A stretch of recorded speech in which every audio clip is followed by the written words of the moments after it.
I don't know. Am I too harsh with the She-Hulk show? I just find it so annoying. Like the It was only thing is like Daredevil, yeah, Daredevil, yeah. The first episode, heck yeah, backstory with Hulk, heck yeah. Other than that, I'm just like, this is the boringest show I I've mean, ever watched. it was unique. I'll give it that. Um, What the heck? They could have just Deadpooled a lot of stuff. Like that's what I'm gonna call it. Whenever you break the fourth wall, they could have Deadpooled a lot of stuff with She-Hulk, but instead she Deadpooled too hard. She freaking breaks through the wall, like, and just talks to the creator of Marvel and rewrites her story. Like, what the heck is this? Like, I I, just didn't understand.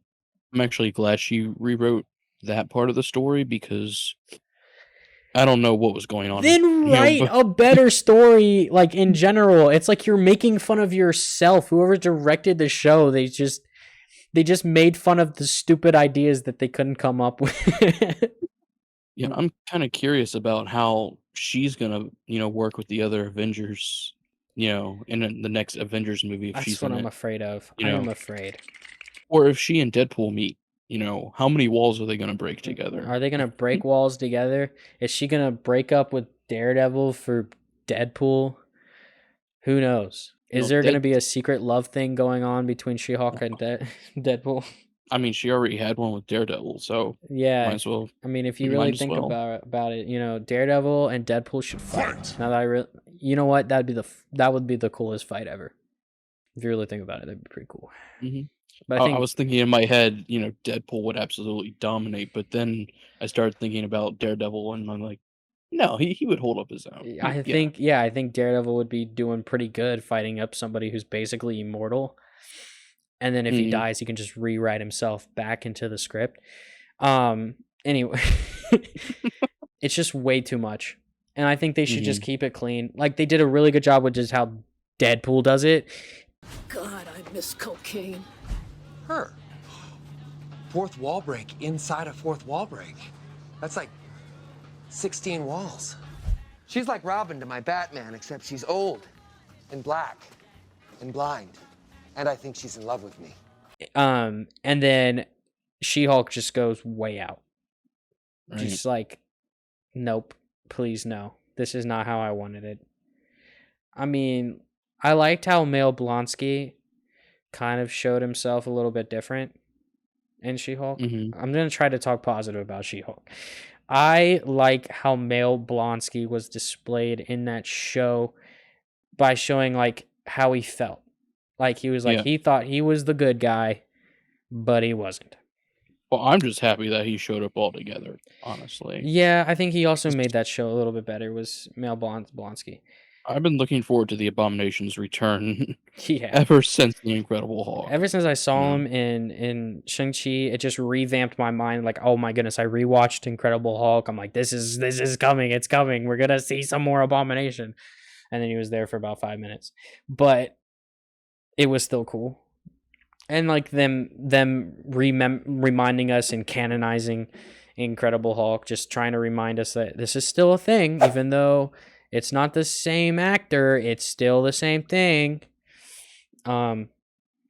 Which is another thing we can talk about is changing actors is not a bad thing to do. Like, we should not complain that much. Like, when they changed Rhodey, we didn't complain. When they changed Incredible Hulk, we didn't complain. Like, if there's a horrible actor doing horrible things, it's okay to change that actor. Right. I mean, we might be a little bit sad because, he's Jonathan Majors. No matter what he did wrong, I mean, that man's a man. Jeez. Anyway. He is ripped. Okay, let's move on. But I don't know. They could find somebody. I think they could. They could find somebody else. We were talking the other day. Who'd you say that was a good pick for? I mean, I was joking, but I said Denzel Washington. Give me a second. I'm looking up Denzel Washington.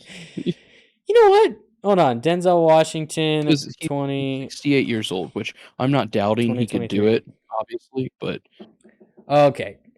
Listen, Denzel Washington does look pretty good for a king. I looked him up for 2023. He looks all right.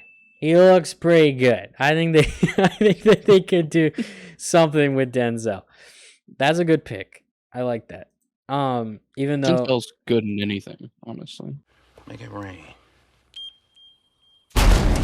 Oh yeah, he could really be menacing. I could see, actually, even though it was a joke, even though he's 68 years old. Oh my goodness, yeah. Daddy, chill. Some of these images for Equalizer 3 showing him, man, he looks pretty menacing, not gonna lie. I could see him as Kang. Yeah, Michael Keaton is 71, and he just played Batman, so Right. So anything's possible, really. Anything is possible with these actors. Playing football blind. Anything's possible. We could talk about just a couple more things. All right, actually, we should talk about the Marvels. Because okay, something about the Marvels. So you know me, I don't like any of the Marvels. Okay. Let me explain. No, there is too much. Let me sum up. I did not care for the Captain Marvel movie. It was dumb. I watched Miss Marvel's show. Didn't like it. Pretty bad. Did it annoy me? Yes, it did. Now, I don't care what people will say in the comments to try to back it up and say, oh man, it was such a good show. What are you talking about? I'm sorry. It's just a personal opinion. And Photon, right? That's her name. That's yeah. Photon, watching her in WandaVision, getting those powers in WandaVision, to actually learn that there was something in their DNA, in her DNA, that just was reawakened. That's what I think is what's going to happen, or being said that, you know, her powers were just awakened by Wanda's magic. Same thing for Captain Marvel. I'm pretty sure it was the explosion of what? It was the explosion of the... It was the Tesseract the Tesseract was powering the ship. Yeah, so I'm pretty sure it was the explosion of the Tesseract that enabled her abilities as well. So, like, she had them in her system. I think that's what they're trying to say. Like, with all three of them, they all have, like, connected abilities. But they're all awakened by something specific. So they might be what you call mutants. I actually don't have a problem with Miss Marvel's actor. She's a really big fan of the Marvel Studios. Yeah. And she knows everything about everything. She actually knows probably more than most people do about comics. So Kevin Feige has said that you might be a bigger MCU fan than Tom Holland. That is true. I You will say agree? that. Yes. I'm surprised. Which is, you know, it's always awesome to see a fan playing in something they're a fan of. Exactly. Because they know how to act, you know, with these characters. Yeah, they know things about them that, you know, not, you know, some of these directors might not even know. But that might become annoying. I think she might know her place. So since she's an actual actor, she knows her place. But the thing is like, if something happens, she's like, nah, that's not how it happens. That's not how it works. But I like how she's a fan, and then also she's a fan in the show. So like she's a fan of like everybody in the show. I don't like how she views Captain Marvel as like some superhero goddess who is better than everybody else, but yet really she got her butt handed to her when she fought Thanos. The only one who ever was closest to Thanos, like beating Thanos, was Wanda. So take that, Captain Marvel, getting punched in the face by an Infinity Stone, and you really couldn't take it, but you know, whatever. Wanda is easily the most powerful. Oh yeah, hero. I mean, even in the comics, not strong, powerful. Yeah, most powerful, not the strongest. There's a difference. If she wasn't using her powers and she got punched in the face by the Hulk, I'm pretty sure it would hurt. A lot. Yeah. But, you know, yeah, it makes sense. That's why she was so frightening when she was a zombie in the What If series. Oh yeah. Yeah. Sure. That was the scariest, like, thing that could have ever happened in that universe. Because, I mean, in the comics, she's so more powerful. She uses her words in the comics. Did you know that? Yeah. She could just use her words. She goes, no more mutants. And guess what happens? No more mutants. And Elizabeth Olsen did say, I think she said that she, wants that to happen in the MCU. Her saying that. What would you like to see Scarlet Witch do next? Or where would you like to see her go? My favorite is House of M, but that would never happen. But never say never in this. I mean, if she could have 2 fake babies, and everyone tell her that they don't really exist, and then her just go nuts, that would be unbelievable. But I don't think they're gonna do that. It might be a little too dark for the Marvel universe. When she loses her mind, it's my favorite thing in the comics. Yeah, the immortal words are.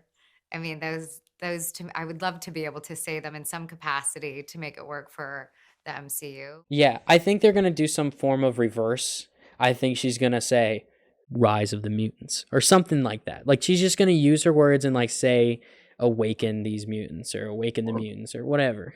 Or maybe not the mutants, but no more something else. Oh, yeah. What if she was just like, no more superheroes. Boom. Done. Yeah. Done. Just ends the whole MCU. You know what?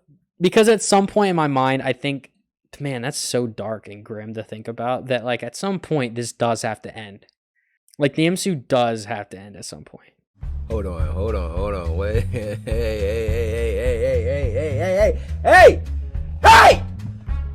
Hey, we still got the Kang storyline, the Doctor Doom, Galactus, and the Celestials, who knows How long are we they're gonna stretch this MCU? You know what I mean? Like, As I'm long not as saying we can. I'm not saying I'm done, but like, I would have been happy if Endgame was it. But here we are. Hey, I don't care how poor these latest movies and shows have been, and the MCU is still my favorite. I'm still getting things movie as a- franchise. I don't care how trash everything is. I'll still watch it because it's just so nostalgic and it gets me so happy. Yes. Because every time you watch a Marvel film, you go, hey, that's the guy from that thing, and that's the guy from that thing. That's what we love about Marvel. We see something and we go, hey, that's the guy from that thing. Yes. All right. Well, I think that's going to be the end for this episode. I don't know what we're going to call these things, but it is what it is. Thank you guys for tuning into this podcast. That was Jackson and Nathan. We need a name for this podcast, and we don't know what it's going to be, but it's going to be something, and I want it to be cool, but it's up to you guys. So whatever you guys want it to be, put that in the comments down below, and if you like this video, like the video, and if you want to see more, subscribe and press that notification bell, and we will see you in the next one.